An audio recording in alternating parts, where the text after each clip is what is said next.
السلام علیکم۔ بسم اللہ الرحمن الرحیم۔ حامدوں و مصلیوں و مسلمہ۔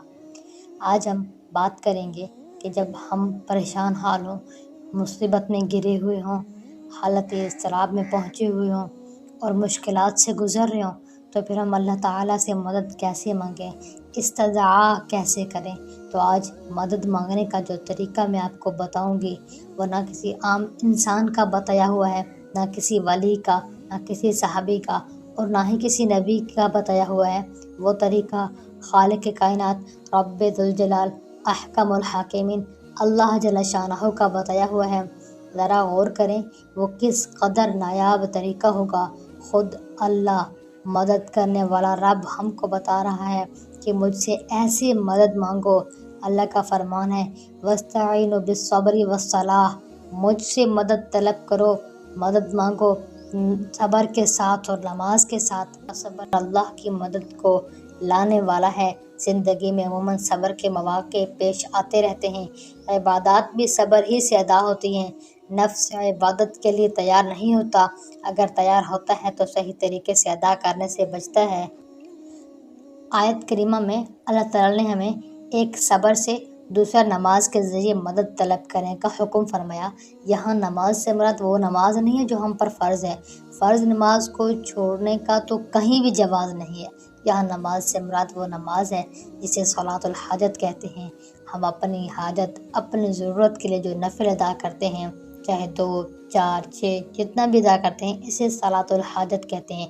دنیا میں ہم جس سے بھی مدد طلب کرتے ہیں تو اس کی پسند کا، مزاج کا خیال رکھتے ہیں۔ جس طریقے کو وہ پسند کرتا ہے اسی طریقے سے مانگتے ہیں۔ تو ہمیں چاہیے کہ ہم اللہ سے اس طریقے سے مانگیں جس طریقے کا خود اللہ جل شانہ نے حکم فرمایا۔ نماز میں ہم اللہ تعالیٰ سے باتیں کرتے ہیں۔ نماز کے ذریعے ہم اللہ کی خوشنودی حاصل کر سکتے ہیں۔ تو ہمیں چاہیے ہم نماز کے ذریعے اللہ کے حضور روئیں، گڑ گڑائیں اور اپنی منوائیں، کیونکہ ہمیں نماز کے ذریعے مدد مانگنے کا حکم ملا ہے۔ نماز کے ذریعے کیسے اللہ کی مدد بندے تک پہنچتی ہے، ایک واقعہ ایک پریشان حال کا بطور مثال پیش کروں گی۔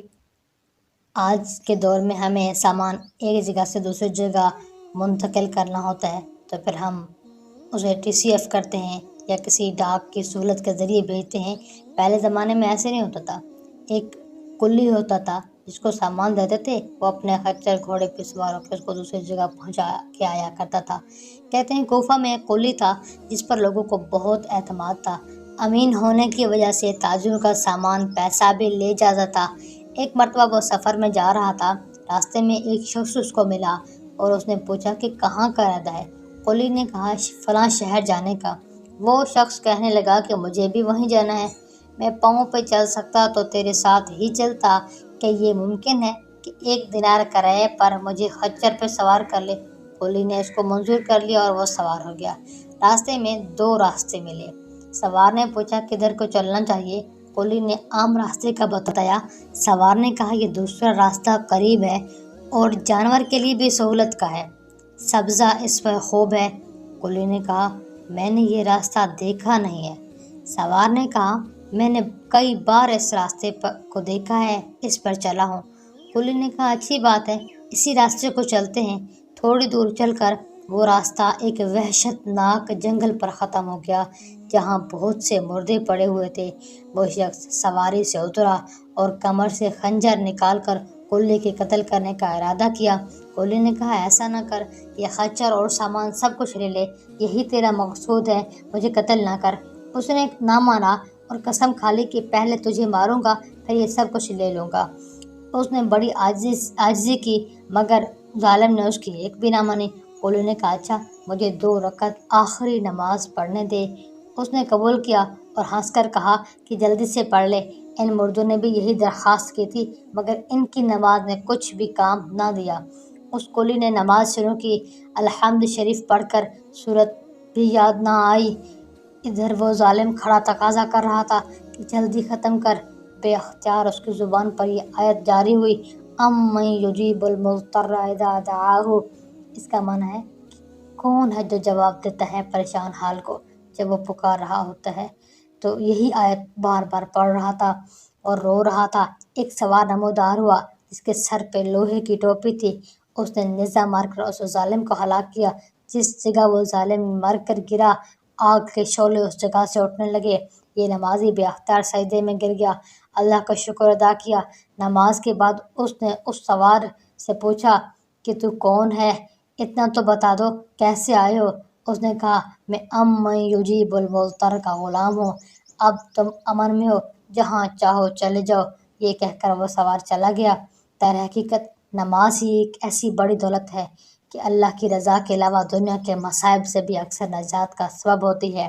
سکون قلب تو حاصل ہوتا ہی ہے۔ علامہ ابن سیرین کہتے ہیں اگر مجھے جنت جانے میں اور 2 رکعت نماز پڑھنے میں اختیار دے دیا جائے تو میں 2 رکعت کو اختیار کروں گا، اس لیے کہ جنت میں جانا میری اپنی خوشی کے واسطے ہے اور 2 رکعت نماز میرے مالک کی رضا ہے۔ حضور صلی اللہ علیہ وسلم کا طریقہ، حضور کے صحابہ کا طریقہ، جب بھی کوئی مشکل مصیبت آتی تھی تو فوراً نماز کی طرف متوجہ ہوتے تھے، نماز پڑھتے تھے۔ ہمیں چاہیے ہم بھی اللہ تعالیٰ کے فرمان کو دیکھتے ہوئے، رسول اللہ کی سنت کا لحاظ رکھتے ہوئے، جب ہم پر مصیبت ہے اللہ جل شانہ سے مدد طلب کریں، نماز کے ذریعے نوافل ادا کریں۔ امید کرتی ہوں میری باتیں آپ کو پسند آئی ہوں گی۔ ملیں گے انشاءاللہ اگلی ویڈیو میں۔